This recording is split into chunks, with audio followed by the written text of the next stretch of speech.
Extreme Ownership Rundown number 22. Leadership concept. Caution. Tendency to blame others. Human nature is to blame anyone or anything else. We had a saying in the SEAL teams, nothing ever turns up until you accuse someone of stealing it. Who took my gear? Which one of you picked up my iPro? I just said it right here. The running joke was that invariably, as soon as you accused someone else of taking your gear, it would turn up, right where you had put it. Usually, this was because you had placed it somewhere and forgotten.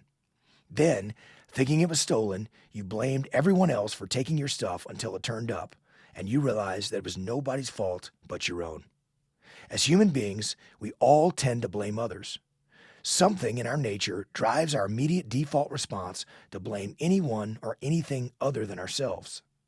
The level of frustration or stress we are under only exacerbates this tendency.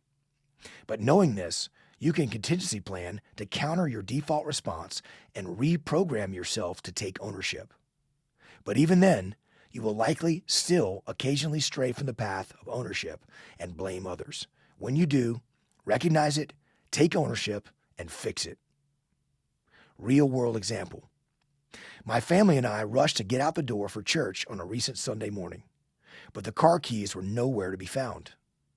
A text message soon confirmed that our babysitter had accidentally left with a primary set in her purse.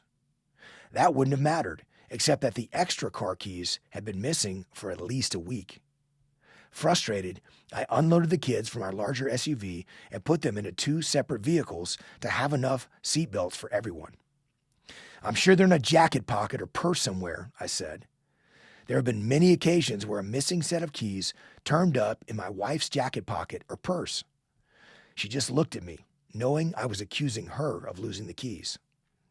So you're blaming this on me, she asked. Immediately, I recognized that I had chosen poorly. As I drove to church in a separate vehicle, I detached and analyzed my embarrassing lack of ownership. As the co-author of Extreme Ownership, I should know better and start taking some. This circumstance was my fault. I knew the extra keys had been missing for at least a week. I should have searched for them and found them well before we were in a time crunch to get out the door. When we returned home after church, I started the search. I quickly found the extra set of car keys in the first place I looked, in my computer bag where they had been sitting for more than a week. Nothing ever turns up until you accuse someone of stealing it. I had to shake my head for being such an idiot. But it reminded me how easily I can fall back into my natural tendency to blame others. I owe you an apology, I told my wife. I found the car keys. They were in my bag. Next time, instead of blaming you, I will take ownership and look for them, starting with the places I might have put them first. She smiled. Some people learn the hard way.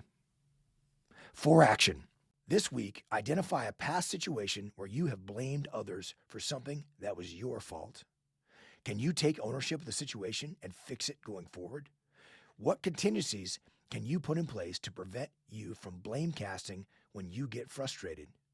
Analyze these lessons and set yourself up for success going forward. Then implement.